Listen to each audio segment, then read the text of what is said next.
Je vous propose à présent de reprendre les échanges et c'est Nathalie Camacho qui va présenter la recherche audiovisuelle qui est développée au sein du Eustech Lab et Wassim Ghana rejoindra Nathalie après cette première présentation.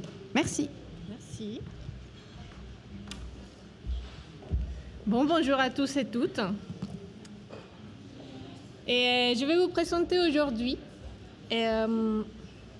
Je ne sais pas si on peut mettre le PowerPoint. Merci. Parfait. Et je vais vous présenter aujourd'hui une démarche de recherche audiovisuelle et participative que nous avons développée pendant cette année ici au sein du Eustech Lab. Et je vais aussi vous montrer quelques extraits d'une première activité qu'on avait fait avec cette démarche. Et ensuite, nous allons pouvoir discuter avec le docteur Wassim Ghana, ici présent. Et parce que cette première activité, nous l'avons fait au centre de son service de médecine aiguë gériatrique. Et pour celles et ceux qui connaissent déjà le Eustech Lab, vous êtes certainement familiarisés avec la recherche par simulation. Mais pour ceux et celles qui ne connaissent pas, je vais vous raconter un peu. En fait, ici, dans nos locaux à MAM, nous avons 2 salles qui sont où on peut reproduire, en fait, des décors des établissements médico-sociaux. Nous avons une chambre d'EHPAD, en l'occurrence, et une salle d'activité.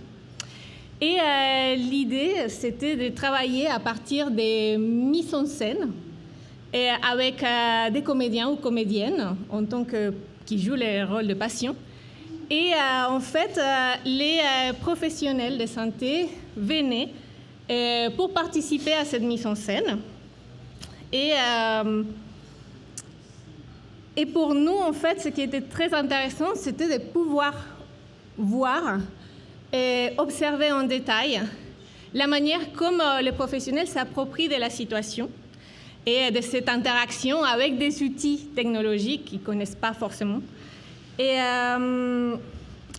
cependant, dans une salle à côté, nous avons une salle d'observation qui nous permet d'avoir une transmission en direct des images. Et dans cette salle, des chercheurs, chercheuses, mais aussi des professionnels de santé peuvent être présents pour observer. Et à la fin de chaque simulation, il y a un moment très important et qui est un échange à chaud. Et c'est vraiment un moment de réflexion. Pour nous, c'est ce moment de participation, de collaboration avec les professionnels pour nous aider aussi à construire de notre côté nos enjeux de recherche. Cependant, malgré les possibilités qui permet la simulation avec l'enregistrement des images et le partage de cette expérience à chaud, cette méthode, elle pose quelques problèmes. Il y a quelques questions organisationnelles concernant principalement la temporalité et le rythme quotidien des métiers du soin et des établissements. Pour participer aux simulations, il est nécessaire que les établissements puissent libérer un ou plusieurs professionnels pendant une demi-journée pour venir dans nos locaux déjà. Et ce qui peut représenter, on le sait tous et toutes ici, une contrainte significative pour l'organisation du travail. Alors, cette année, l'équipe Eustech Lab a donc lancé un projet visant à développer une solution mobile de simulation. Et je vais vous présenter les recherches, en fait, les résultats de cette recherche en anthropologie et sociologie audiovisuelle.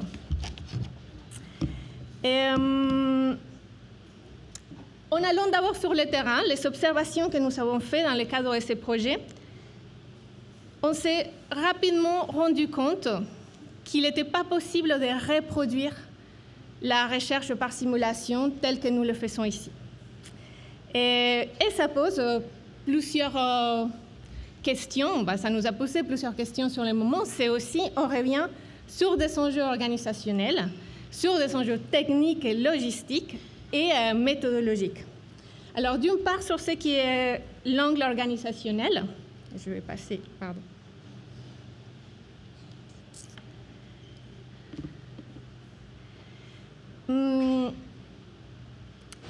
Même si nous nous déplaçons sur le terrain, il y a un problème d'organisation du travail. C'est-à-dire que nous ne savons pas avec combien de professionnels nous pouvons compter et pour combien de temps. Et s'ils pourront participer à l'activité, à cette mise en scène, mais aussi à la réflexion collective. Et quels sont les meilleurs moments de la journée, de la semaine, non, dans tout ce qui implique l'organisation du travail des établissements. Quelle disponibilité de temps, mais aussi mentale, émotionnelle, peuvent les professionnels avoir dans leur lieu de travail. En ce qui concerne l'angle plus technologique et logistique, nous devions pouvoir garantir une transmission en direct des images tout en assurant la circulation, la protection de la circulation des données enregistrées. Et ça nous implique en fait de limiter l'usage d'Internet. Et aussi, nous devons pouvoir nous adapter aux espaces, aux établissements, à ce qui peut être proposé dans chaque établissement. Quelle salle, à quelle distance. Et là, c'est vraiment des enjeux techniques qui, vous allez le voir, reviennent sur des questions méthodologiques, mais qui nous amènent donc nous ont amené à penser, quel type d'équipement léger on pouvait avoir, comment on peut mieux s'adapter, comment on peut garantir donc cette transmission sans Internet. Et enfin, l'enjeu méthodologique, c'est comment travailler avec cette méthode par simulation dans les établissements, seulement avec l'idée de mise en scène. Et si ça continue à être pertinent quand on est sur les lieux de travail des professionnels, des soignants et soignantes. Nous avons donc réfléchi et nous essayons de mieux nous adapter à toutes ces contraintes, mais en gardant une rigueur scientifique. Et nous nous sommes penchés vers les travaux en anthropologie visuelle afin de redéfinir cette approche de captation audiovisuelle et de trouver ces outils techniques adéquats pour le faire. Nous allons donc élargir le regard et nous permettons ainsi de mieux nous adapter, mais aussi de passer d'une démarche par mise en scène à une démarche par mise en situation. Et je vous explique ça rapidement. En fait, par mise en scène, on a vraiment cette idée où il y a un court scénario qui est proposé, où il y a un comédien, une comédienne qui joue un rôle. Et ce que nous proposons donc dans le cas du déploiement de cette recherche audiovisuelle dans les établissements, c'est vraiment de passer à la mise en situation, c'est-à-dire par une appropriation d'une consigne très très simple. Je vous explique avec cet exemple de ces images-là. Nous avons testé déjà cette démarche initialement ici aux locaux. Et là, dans l'image, vous avez à votre gauche, je crois. Et je pense que je peux glisser ça. Non. Et deux animatrices d'un centre d'aide mutuelle qui sont là. Et nous avons une animatrice du GEM Amila dans les 41 qui a participé dans un projet développé ici au USTEC Lab sur lequel je ne peux pas trop vous parler parce que vous allez voir tout à l'heure la présentation sur ces sujets. Mais je peux juste vous dire que c'était l'intégration d'un dispositif de visioconférence au sein de ces GEM. Et en fait, cette animatrice a travaillé avec nous pendant la durée de ce projet, 2 ans, 1 an et demi. Et nous lui avons demandé, à la fin, c'était en octobre 2025, c'était à la fin du projet, de présenter ce projet à une animatrice qui ne le connaissait pas, du GEM 37, et de lancer une activité en visioconférence telle comme on le faisait d'habitude dans ce projet. Et dans l'autre salle d'observation, nous avons les adhérents du projet qui observent, celles qui ont participé à tout le développement du projet, qui observent cette scène. Et c'est vraiment à partir de cette mise en situation, avec une consigne très simple, que nous voulons tester en fait les possibilités sans devoir faire appel à des comédiens, par exemple. Et ce qui nous intéressait ici avec les animatrices, c'était vraiment de capter ces gestes physiques et techniques, en fait, avec l'animatrice du Gemamila. C'est vraiment ces gestes habituels par rapport à l'usage de ces dispositifs, parce que comment elle a intégré ces gestes et aussi comment elle l'explique.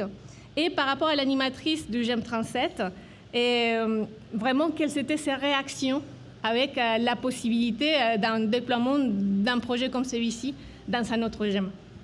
Dans les cas des adhérents, nous nous intéressons à leurs réactions et à leurs commentaires spontanés sur les projets.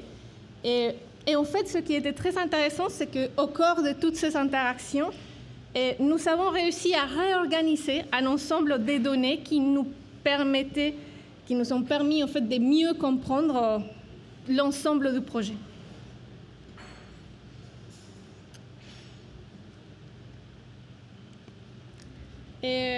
Alors, après avoir fait ces tests et d'essayer de trouver une solution du coup, pour pouvoir déployer cela dans les établissements, nous avons, et là je remercie infiniment l'équipe des pôles audiovisuels de l'Université de Tours, à M. Le Tourneur qui est ici présent, mais aussi à l'équipe des Tanneurs.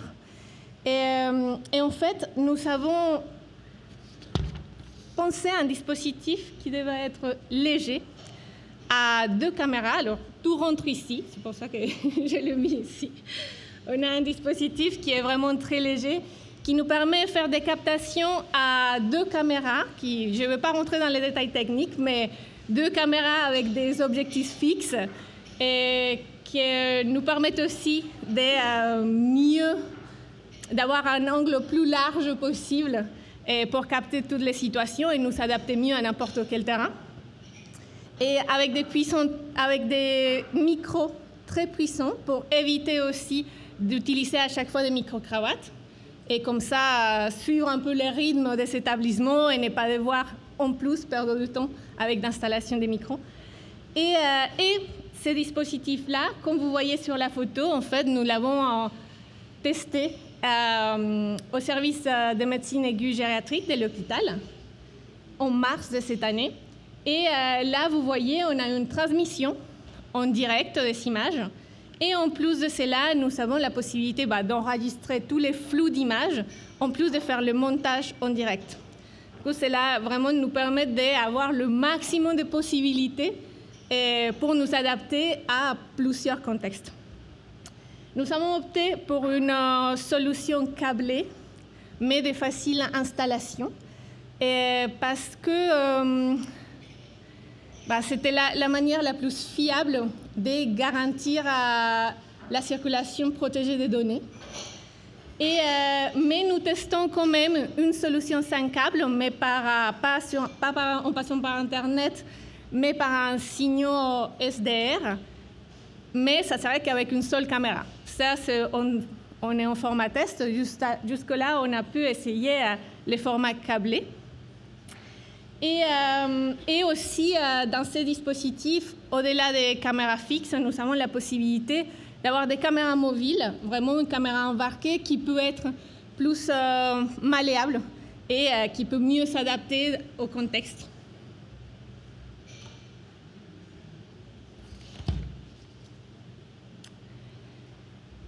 Alors, là, j'ai mis ici « Capter les soins et regarder avec soin » vers une approche anthropologique.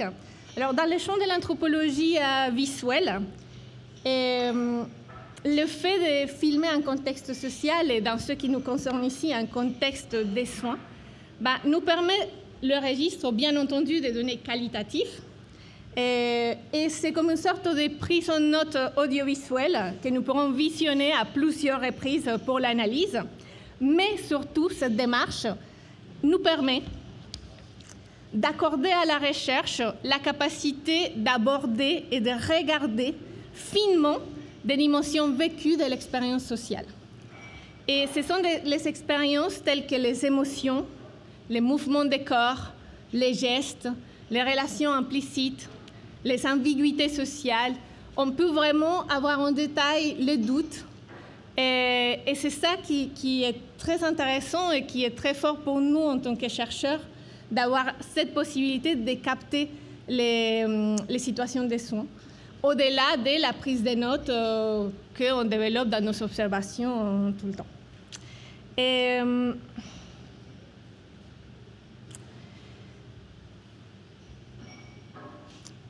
nous pouvons avoir accès, en fait, à des données auxquelles, autrement, nous n'aurions pas accès.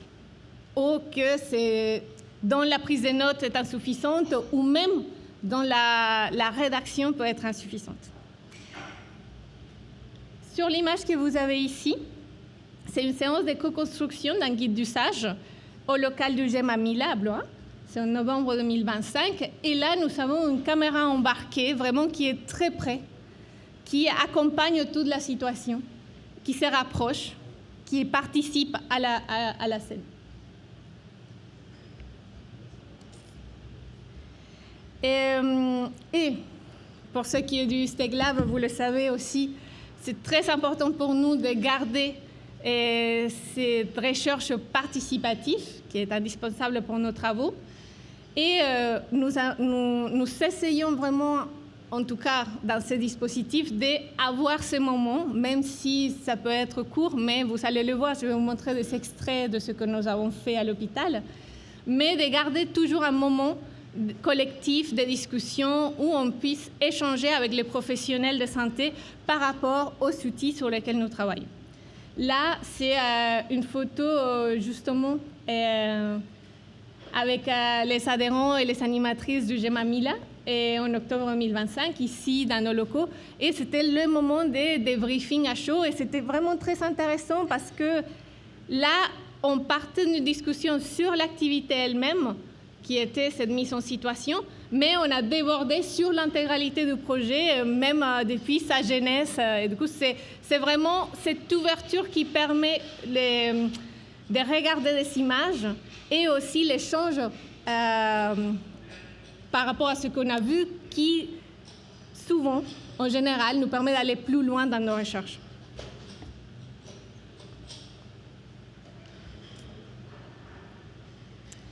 Et là, je vais vous raconter ce qu'on avait fait en mars de cette année au service de médecine aiguë-gériatrique de l'hôpital.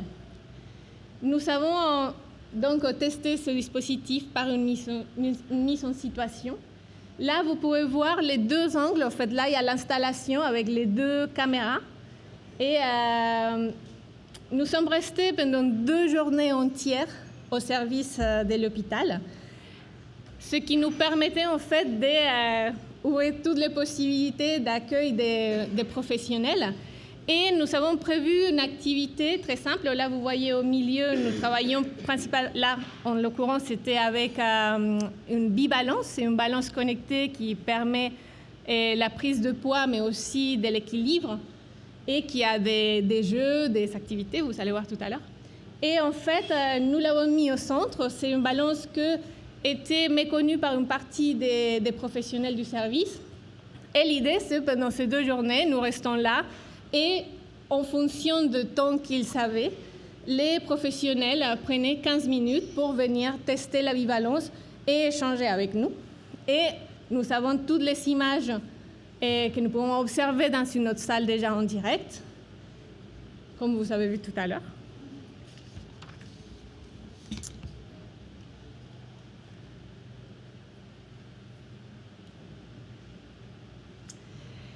Et qu'est-ce que ça nous a permis, mais aussi qu'est-ce que vous allez le voir vraiment avec les extraits. J'ai choisi plusieurs extraits, mais ce que cette activité nous a permis de voir, c'était la prise en main de l'outil. C'était déjà à la base ce qui nous intéressait, mais nous avons pu observer aussi les positionnements des corps des professionnels par rapport aussi à leur métier. Et les mouvements, tous les gestes qu'ils faisaient. Il y a aussi quelque chose qui est apparu pendant ces 2 journées, c'était une projection sur leurs patients. Et ça revenait très souvent à des moments où on n'avait même pas expliqué pourquoi la bivalence, pourquoi elle était là, mais on même parlait du possible déploiement de la bivalence dans les services, mais il y avait toujours une projection sur les patients. Et il y avait quelque chose c'était d'une séparation des métiers. J'ai mis la séparation entre guillemets parce que ce n'est pas une séparation nette. Et il s'agit plus vraiment tel qu'on le sentait dans toutes les interactions des soignants et soignantes. C'est plus de comment mieux s'articuler avec les différents métiers dans la prise des soins et comment cet outil peut vraiment être utilisé, être utile au sein du service. Et aussi, nous avons pu repérer plusieurs enjeux opérationnels d'un possible déploiement de l'outil dans le service. Alors, là, je fais quelques commentaires après des extraits. On va regarder tous les extraits et après, on va discuter avec le docteur Wassim Ghana, qui c'est lui qui nous a ouvert les portes du service au MAG. Et alors, c'est des extraits assez courts en général. En miroir ou en... Parce qu'elle a commencé par le pied droit, il était pas d'importance. Alors du coup, il va falloir surtout que tu enlèves tes chaussures. Voilà, et là, à partir de là, vous avez toutes les consignes. Donc dans un premier temps, vous ne vous affolez pas, il vous dit comment vous devez vous tenir.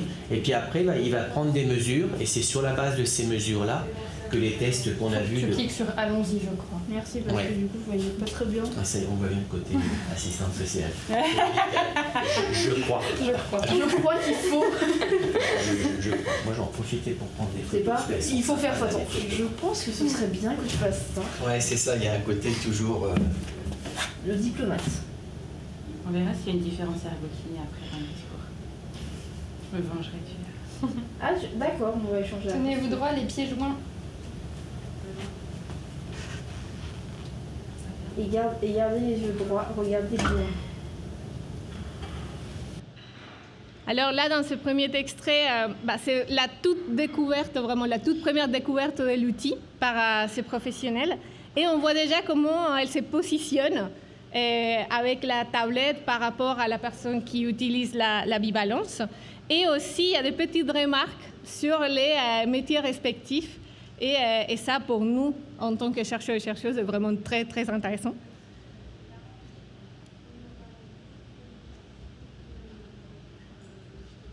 C'est un outil que vous pourriez imaginer transporter avec vous au domicile?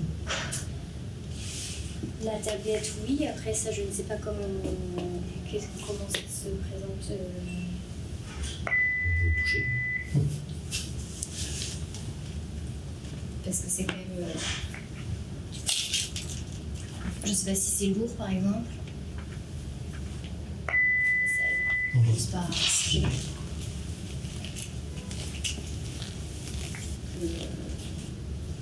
Il faut que ça soit pratique à déplacer, quoi.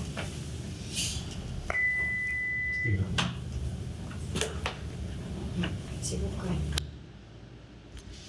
Et là, dans ces cas-là, nous sommes avec une soignante de l'équipe mobile et qui déjà se projette sur le possible usage de ces dispositifs dans sa quotidienneté du métier.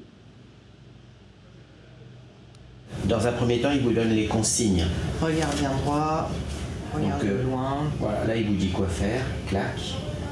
Donc là, en fait, il fait le test. Et là, c'est les données à partir desquelles que vous avez vues pour vos collègues. Ouais. Donc, même ce que vous disiez, hein, vous voyez, en position statique, c'est un peu long quand même. Hein. Ah oui, parce que quand je l'ai vu se pencher pour atteindre la cible, Germaine, 79 ans, elle va tomber sur le côté. Là, les pieds. Vous devez les pieds joints. Oui, les pieds joints. Vous regardez au loin. Et pareil.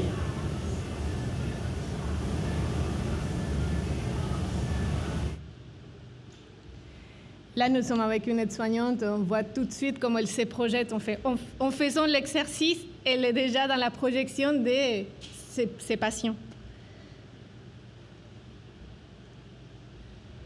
Bouge tes pieds. On va tenir la tablette. Mais oui, en fait, la tablette. Non, je sais. Attendez, j'ai une idée. Tiens, je te la tiens et toi, tu bouges. Quel Google. Ah voilà, c'est mieux comme ça. Bah oui, mais du coup, c'est faussé. Penche-toi. Bah non, c'est pas faussé. Bah si. Pourquoi? Non, mais moi, je bouge pas. C'est quand en fonction de toi? Là, les commandes, c'est tes pieds. C'est tes pieds. Ah, c'est tombé dans le trou. Ah, je suis trop nulle. Ah. Vas-y, recule. Si tu veux faire une pause, il y a une chaise derrière. Droite, toujours dire ça. pour les personnes âgées. On peut faire une petite pause.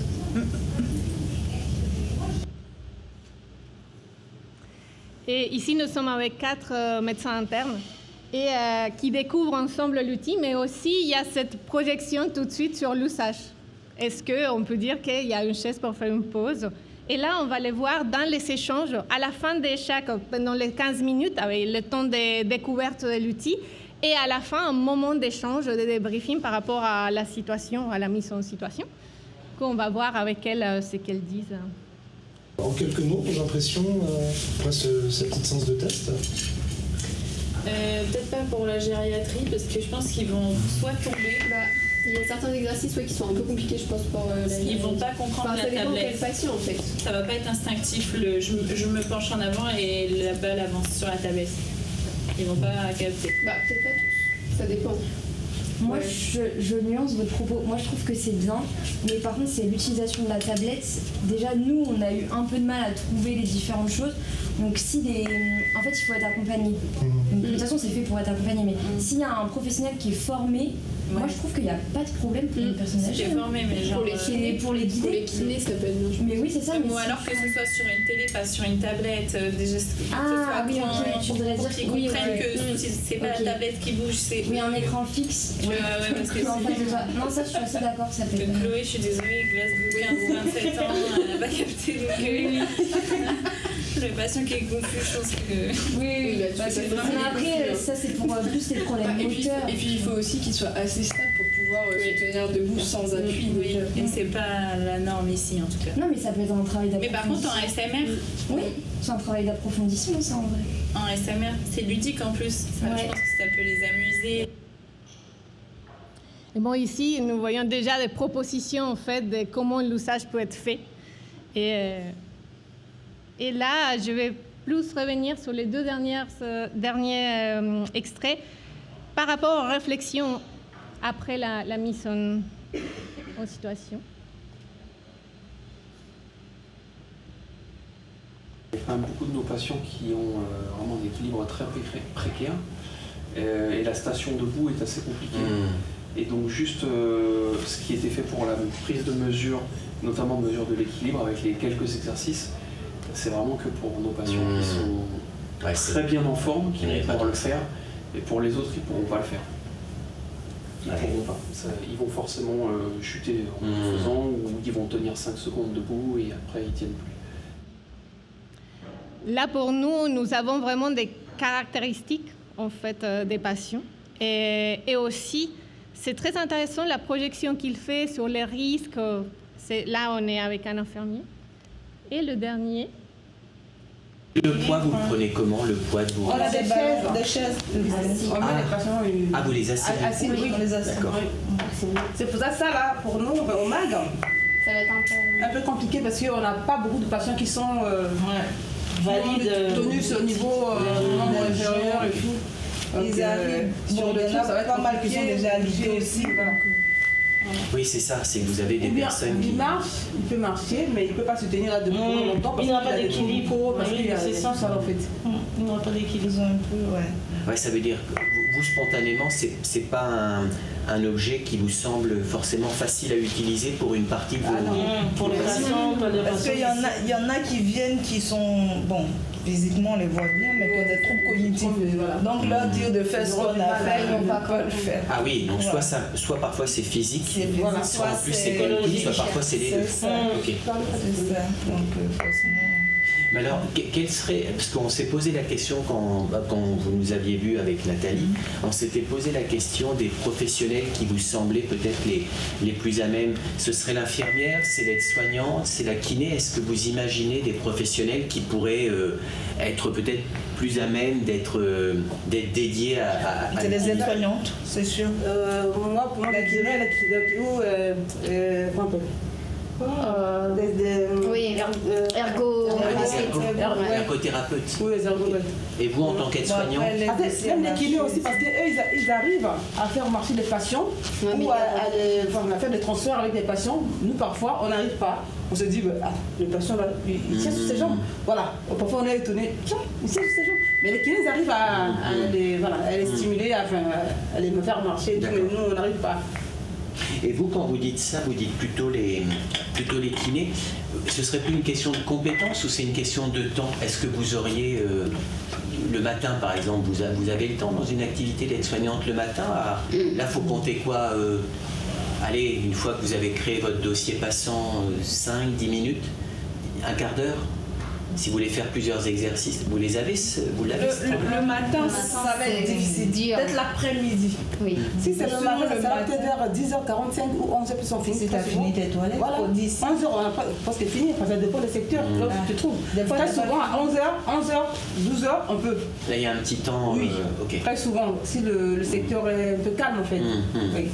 Sinon, moi, je pense que l'après-midi est plus possible. Oui, parce que le matin, tu vois, des fois, tu finis à 2 temps, tu finis à 11h45. Après le goûter, et puis voilà, vous voyez, on a 2 heures où on peut. Là, vous avez un petit, là, vous avez une petite fenêtre, voilà.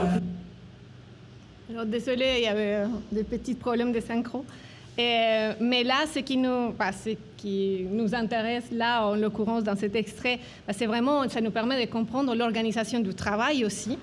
Et les outils que les aides-soignantes utilisent déjà ou qui sont utilisés déjà au sein du service pour la prise de poids, par exemple, mais aussi des caractéristiques des patients, aussi comment elles se projettent par rapport à comment mieux s'articuler avec d'autres métiers, comment ça se passe vraiment dans l'organisation du service. Et avec ça, je finis. J'invite le docteur Wassim Gana à nous accompagner.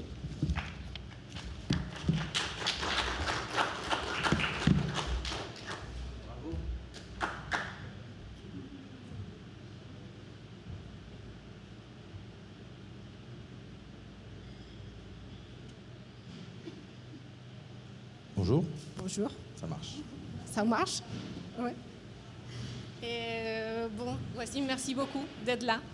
Mais tout d'abord, je voulais te demander quelles sont tes premières impressions. Tu n'avais pas vu ces extraits, tu n'avais pas... et oui, si déjà tu peux, sur tes impressions, tes retours par rapport à aux extraits, mais aux 2 journées que nous avons passées au service. Et là, je lance un peu la discussion par rapport au terme logistique aussi, ce que ça a représenté pour toi et pour les services. Bonjour à toutes et à tous.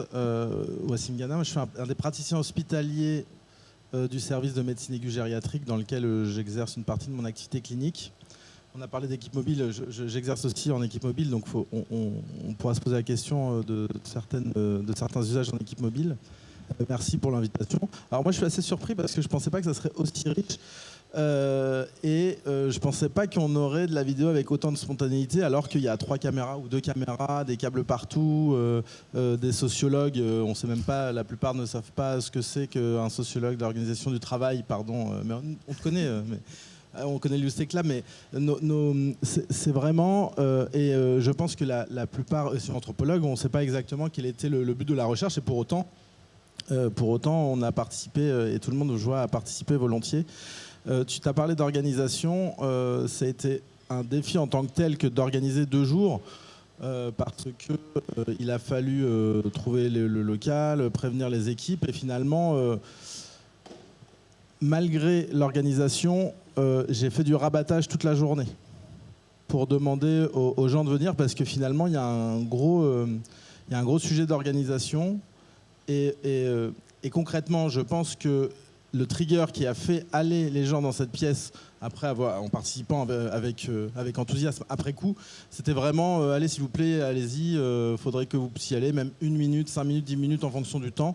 Et c'était plutôt de l'entraide interpersonnelle et c'était plutôt pour nous, pour l'équipe ou pour moi ou pour un tel. Enfin, c'était ça un petit peu la motivation, qui n'était pas une motivation initialement pour l'outil, mais était une motivation parce que ça a été demandé par un collègue, quoi.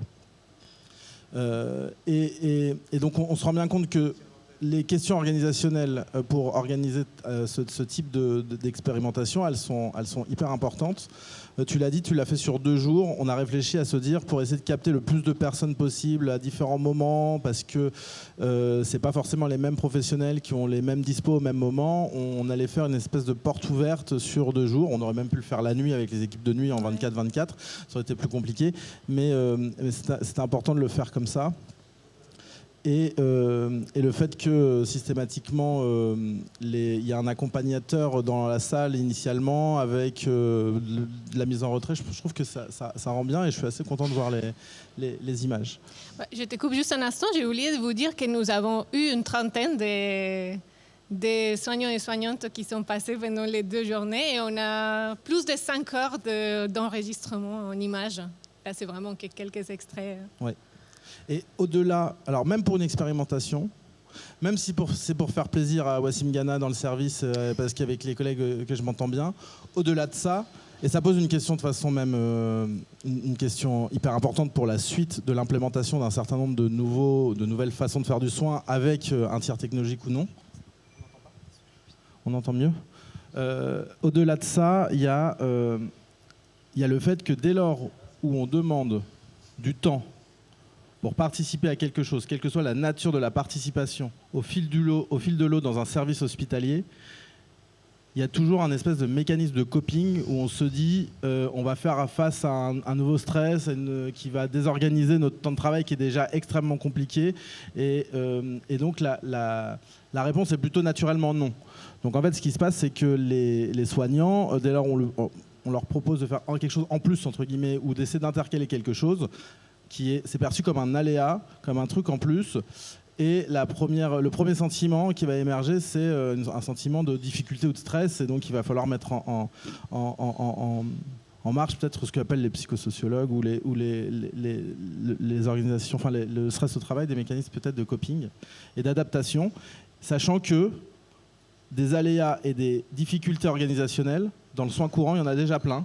Donc si le jour où vous passez, il y a déjà eu un problème RH le matin, quelque chose qu'on n'avait pas prévu le matin ou l'après-midi, qui fait qu'on va avoir une bande passante cognitive qui va être compliquée, on peut aussi avoir ce biais-là et avoir des gens qui sont pas forcément qui n'ont pas totalement envie de participer à des expériences ou à des expérimentations dans le service. En plus avec des caméras.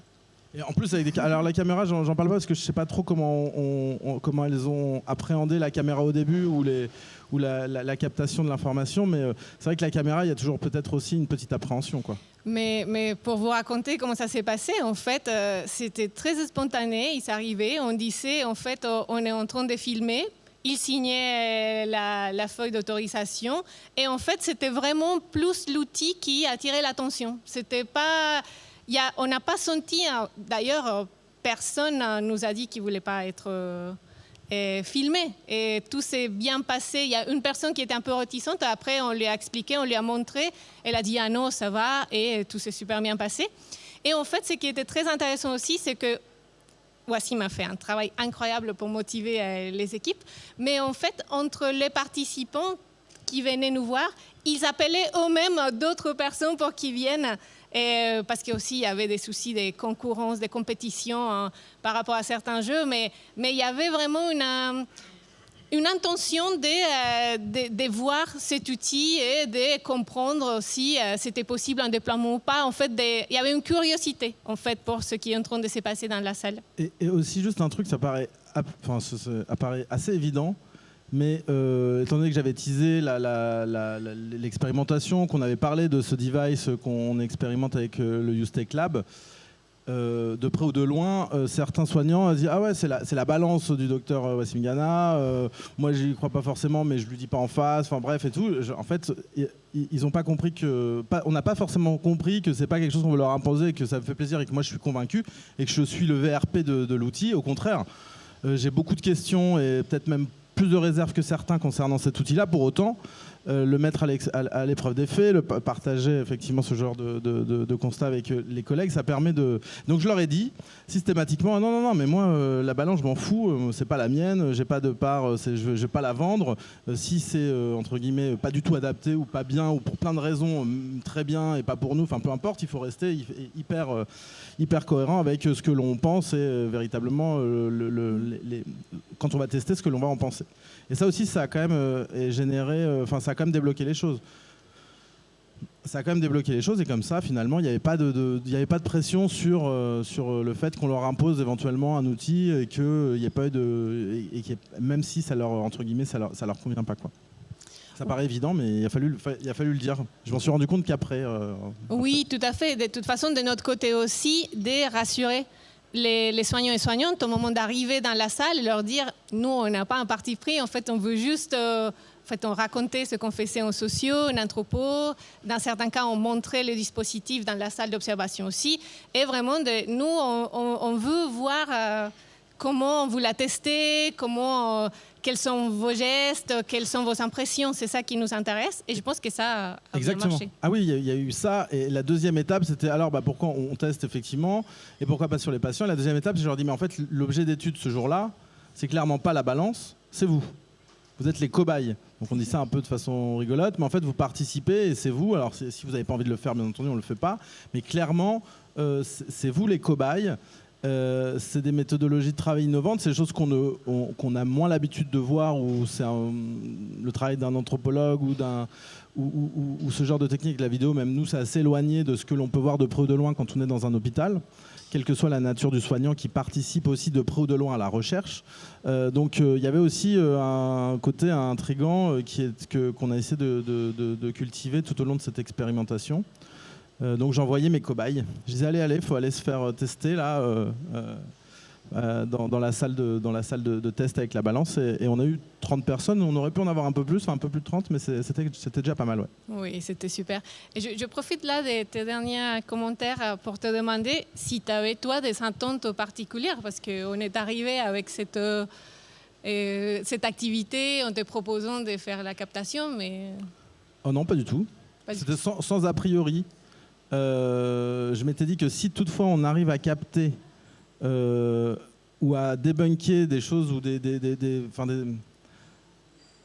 hypothèses que l'on fait avec la balance, moi typiquement le poids, la tablette, la taille, c'est tous ces trucs, je les avais projetés, mais sans les utiliser. Là finalement, si je regarde toutes les vidéos, tu regardes toutes les vidéos, c'est comme si j'avais utilisé de 30 manières différentes, 30 fois de suite, avec 30 morphologies dans 30 moments différents, un objet, ce que j'aurais pas pu faire à moi tout seul, et ça permet de se poser d'autres questions, quoi. Donc c'était quand même intéressant, et je m'étais dit qu'il fallait absolument pas avoir d'a priori, et c'est de la même manière que c'est comme ça que je le présente aux équipes. On a des sociologues, on a des anthropologues, on n'a pas l'habitude, il ne faut pas de toute façon se poser de questions, on est l'objet d'études, vous participez à l'expérimentation et au test, et ensuite on pourra en discuter, et je pense que ça fera avancer le schmilblick, et ça pourra on aura une compréhension plus fine de ce genre d'outils, si toutefois ils doivent arriver d'une manière ou d'une autre dans un service comme le nôtre. Et là justement, par rapport à ce service comme les tiens, est-ce que tu penses que nous avons réussi à nous adapter en fait au service, dans son rythme, dans les espaces Alors on a réussi à presque s'adapter. En fait, c'est mission impossible.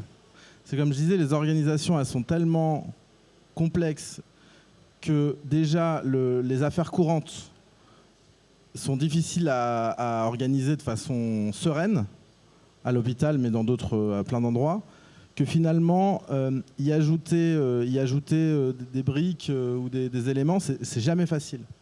C'est jamais facile parce que, même dans l'organisation, il faut, concrètement, on en discute, on trouve des dates, on demande au cadre. Puis les cadres me disent finalement, on est en effectif et tout, il faudrait redécaler.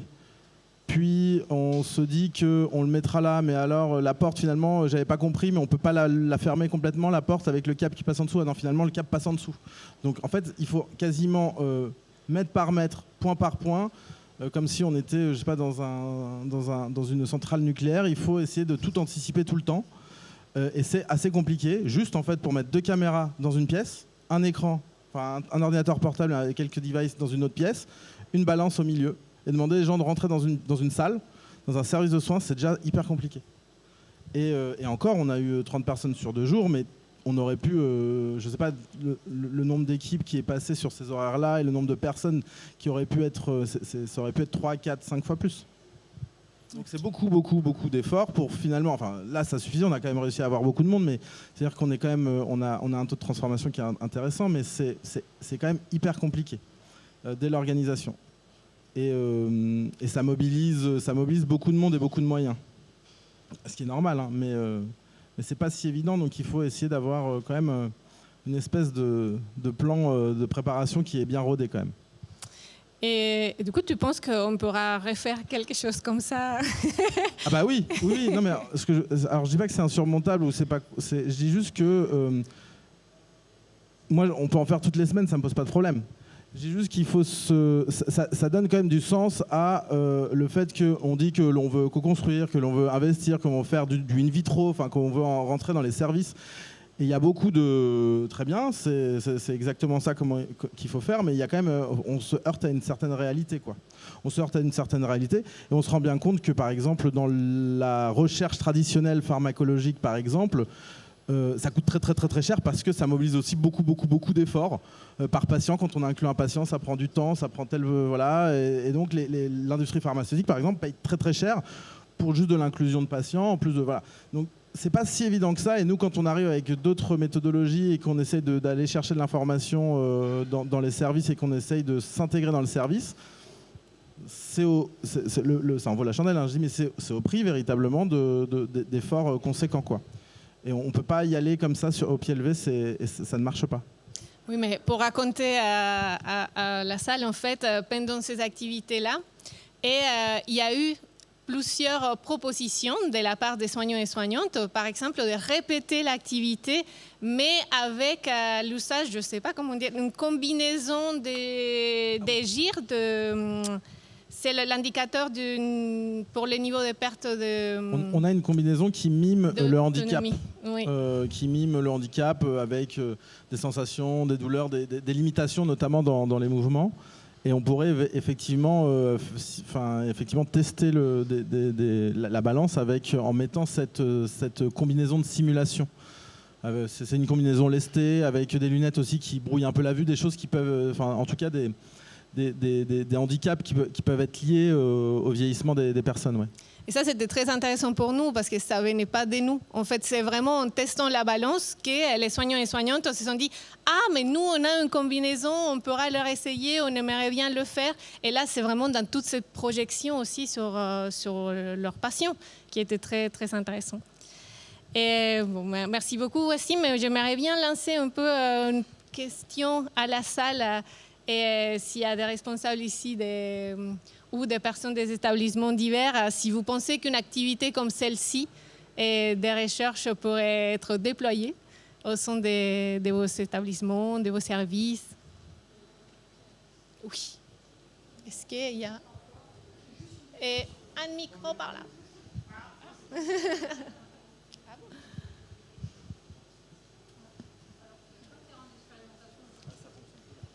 Sarah, s'il te plaît. Merci. Je viens de Pays de la Loire, je suis de Villefranche Pays de la Loire. J'ai juste une question sur le temps de traitement de l'autre côté. Ah, ouf. Ça, c'est assez long. Et oui, je pourrais pas vous dire. Là, je traite. On a fait la captation en mars et ça fait 2 mois et que je continue à traiter parce qu'à chaque fois, il y a des choses qui reviennent et je visionne à chaque fois. Je révisionne des petits moments. Du coup, ça implique du travail, mais c'est nous les informations que ça nous donne, l'accès à certaines données qu'on ne pourrait pas avoir autrement sont vraiment tellement riches que nous pouvons y travailler encore. En fait, on travaille avec un tableau, mais après, on va y revenir. C'est ça qui est très intéressant avec cet outil.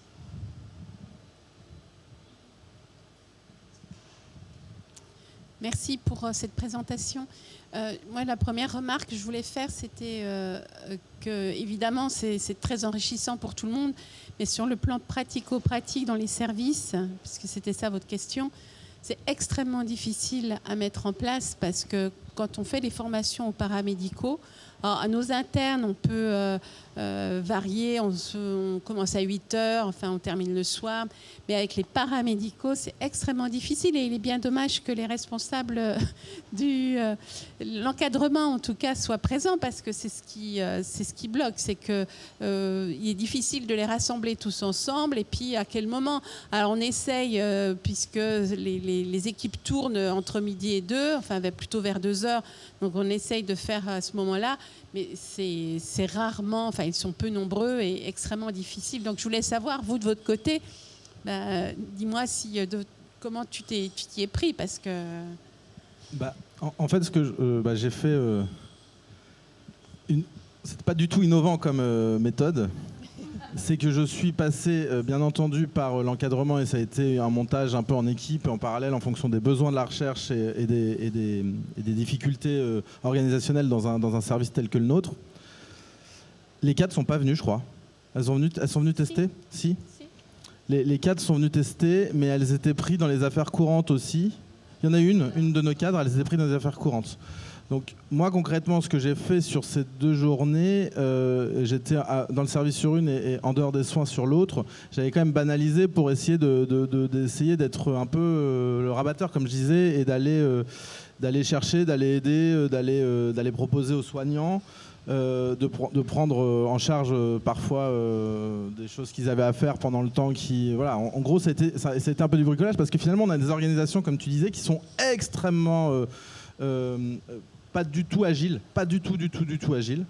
Donc en fait, faire rentrer dans une bouteille pleine quelque chose en plus, c'est pas possible, ou des ronds dans un carré, je sais pas comment on pourrait le dire, mais c'est extrêmement compliqué. Et c'est pour ça que je dis qu'en fait, cette question, elle va plus loin, c'est que au-delà de se dire on participe à une expérimentation, c'est un temps terminé, voilà, il n'y a pas forcément d'après. C'est concrètement comment si on en a besoin, quel que soit l'objectif, par exemple d'améliorer le soin, si on a besoin de rajouter quelque chose à faire dans un service, dans le plan de charge d'un soignant ou d'un collaborateur dans l'équipe, comment on fait ? C'est-à-dire que si demain je me dis que ça c'est indispensable parce que ça améliore nettement la qualité de quelque chose dans notre prise en charge globale, comment je fais demain pour dire ça maintenant il faut qu'on le fasse ? C'est 10 minutes de plus par patient, admettons, mais il faut le faire à tous les patients. Où je le mets ? Qu'est-ce que j'enlève éventuellement ? Comment je me réorganise ? Je sais pas. Est-ce qu'il y a besoin de plus de... Donc c'est aussi une question qui se pose. Et la troisième, j'y pose, mais c'est peut-être une question que je vais te poser aussi où vous pouvez réagir.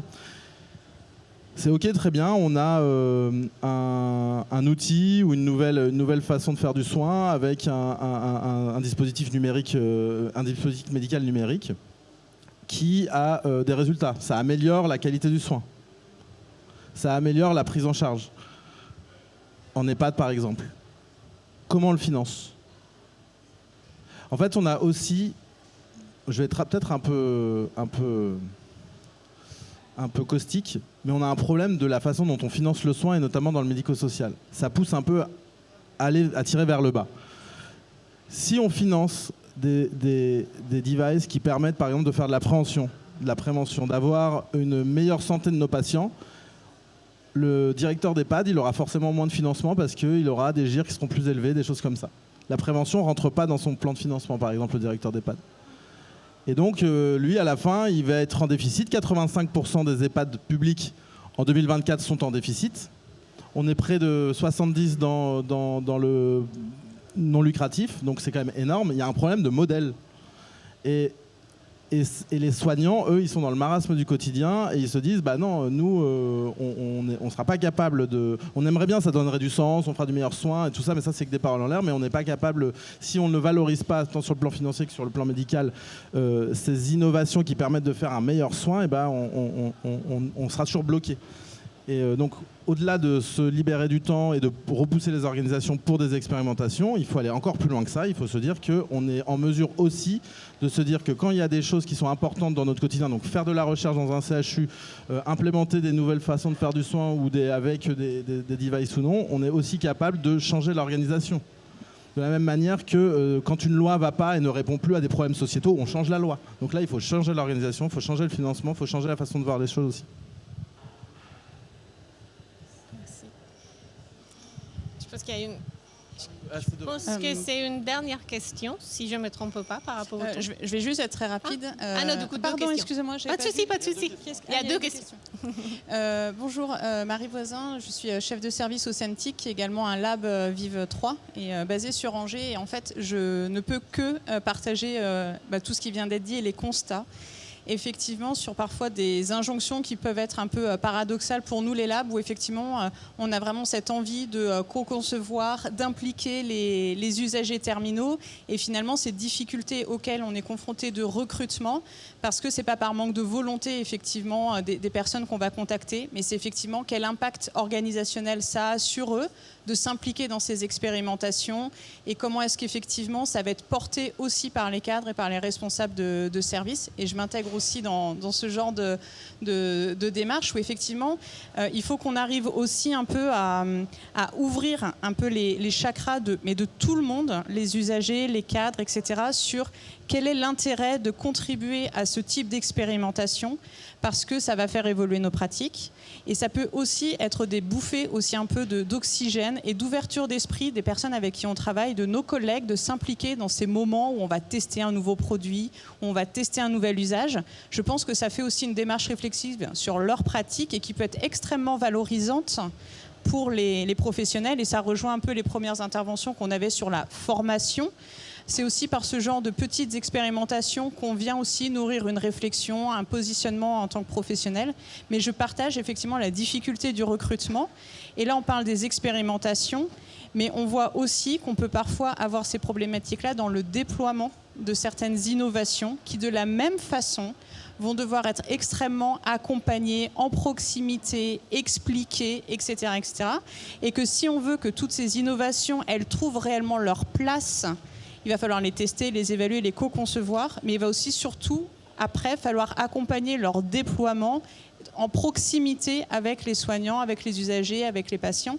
Et ça aussi, à mon avis, c'est du temps, de l'énergie et des coûts qu'il va falloir qu'on intègre tous à nos modèles économiques. Et effectivement, le sanitaire et le médico-social ont quand même beaucoup de difficultés en ce moment à se faire financer, et ça ne vient que rajouter une difficulté supplémentaire.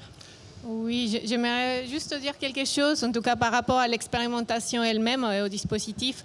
C'est que ce qu'on a fait au MAG, en fait, on l'a aussi fait en pensant au MAG. C'est-à-dire qu'à chaque établissement, il faut faire un point de voir comment on peut mieux s'adapter. C'est pour ça que le dispositif en soi, il est assez flexible, il est petit, il est mobile, on peut le déplacer sans souci. Et vraiment, je pense que de notre côté, il y a cette intention on veut s'adapter au terrain. On veut aller dans les établissements, dans les services de l'hôpital, mais on veut vraiment trouver les formes qui vont être les plus pertinentes dans chaque contexte.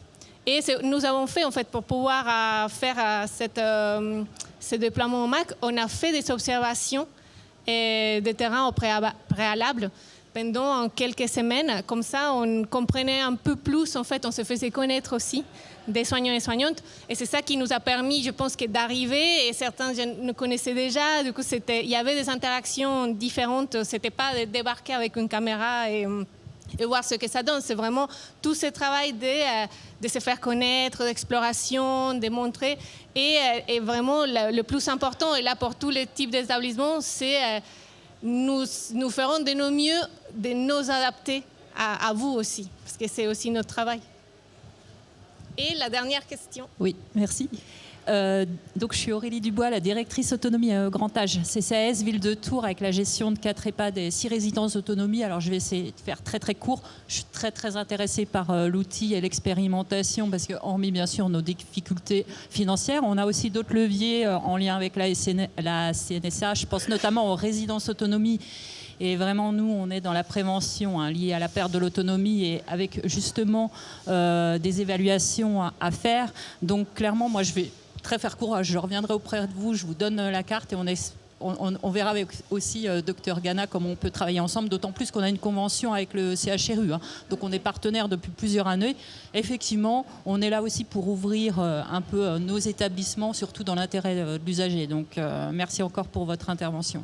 Merci beaucoup. Eh ben merci. Il y a une dernière question. Juste pour revenir sur ce que je vous ai dit, je suis d'accord, le déploiement, l'accompagnement, tout ça. En fait, il manque un truc essentiel qui fait que finalement, les établissements sont que des lieux expérimentateurs ou des acheteurs de solutions, et qu'on ne déploie jamais et on ne transforme pas l'essai une fois que les financements sont sortis. C'est aujourd'hui, on ne sait pas valoriser ce que ça apporte concrètement dans la qualité du soin au lit du malade. On me dit, ah oui, mais ma solution, ça va nous permettre d'avoir plus de temps pour les soignants, donc il y aura plus de sourires. Moi, je dis comment vous comptabilisez, vous notez les sourires et comment vous les valorisez financièrement derrière. Et comment après vous valorisez le meilleur travail qu'ont fait les agents ou les personnes qu'on soignait. Comment on valorise les personnes. On parle souvent dans notre milieu d'un déficit de vocation dans le grand âge. Mais en fait, on ne valorise rien. C'est-à-dire que notre modèle ne nous permet pas aujourd'hui de valoriser des choses qui sont essentielles dans le care et dans le soin. Et effectivement, c'est hyper séduisant, ces devices, on s'écarte un petit peu, mais c'est hyper séduisant en disant cette intelligence artificielle va redonner du temps aux soignants. Ça va refaire du soin, on va être proche des malades, on va pouvoir leur parler, il y aura plus de sourires, tout le monde sera heureux et content. On ne mesure pas ça, on ne sait pas comment le valoriser. Et ensuite, effectivement, même si c'est vrai, on ne valorise pas la qualité du travail des gens qui ont fait ce travail auprès des patients. Et donc, bien entendu, derrière, on se retrouve à se dire « Ah oui, mais vous n'avez pas fait baisser tel indicateur médico-éco, donc vous n'aurez pas plus de financement. Vous n'avez pas fait telle chose, donc vous n'aurez pas plus de financement. » Concrètement, on ne diminuera pas les DMS et les choses comme ça directement. C'est pas ça qu'il faut mesurer. Il faut mesurer l'excellence du soin et trouver des moyens après de le valoriser. Il faut mesurer la qualité des personnes qui font ce soin-là et tout. Il faut trouver des moyens de les valoriser. Et dès lors où on ira jusqu'au bout de la démarche, on se dira moi j'arrive au début, je suis content d'essayer de trouver des solutions, donc de co-construire, parce que j'ai déjà transformé l'essai, j'ai trouvé des nouvelles technologies ou des nouvelles manières de faire du soin assez innovantes. Je les ai implémentées parce qu'en fait, ça a donné du sens à tout le monde et au final, on s'y retrouve. C'est un peu cynique de dire financièrement, mais on s'y retrouve sur tous les plans, sur la qualité du soin et aussi financièrement, si on arrive à le valoriser, parce qu'il y a toujours une question financière. Mais donc je suis d'accord, mais il ne faut pas s'arrêter là. Aujourd'hui, il faut savoir mesurer les nouvelles mesures, il faut savoir valoriser ce soin.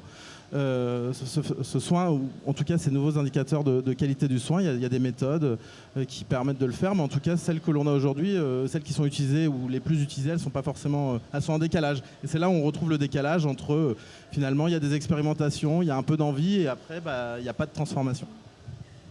Oui, moi j'ai les mêmes problèmes, mais plutôt chez le petit en pédopsychiatrie.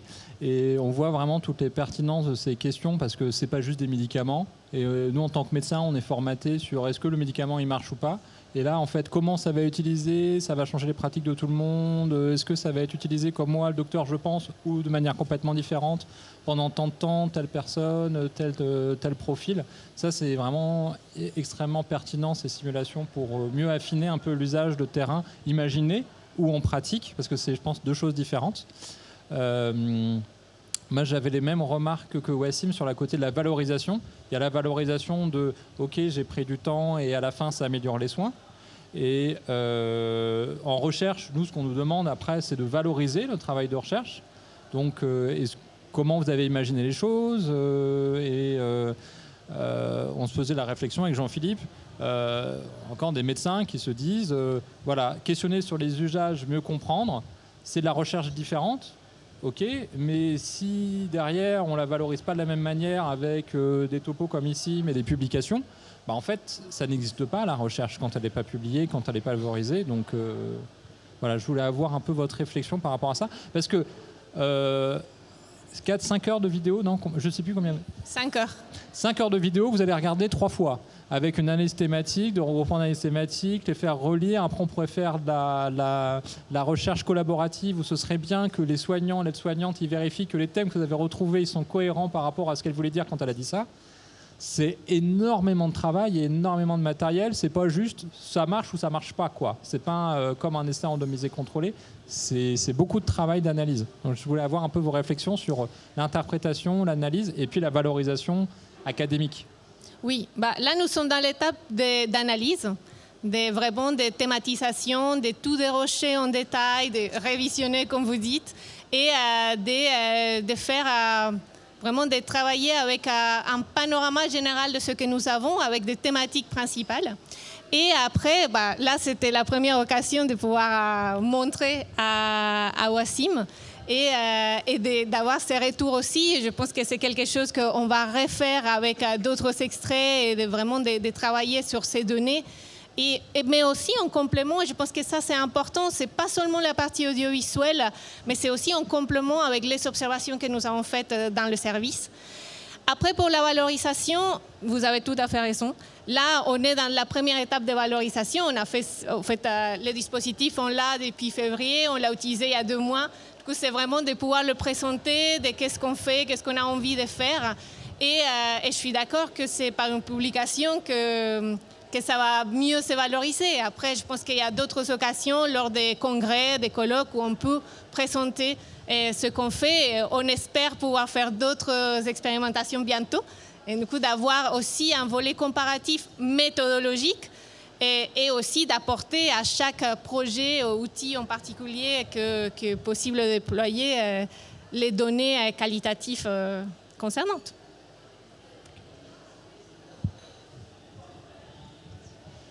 Bon, merci beaucoup à tous et toutes. Je pense que c'est la pause déjeuner.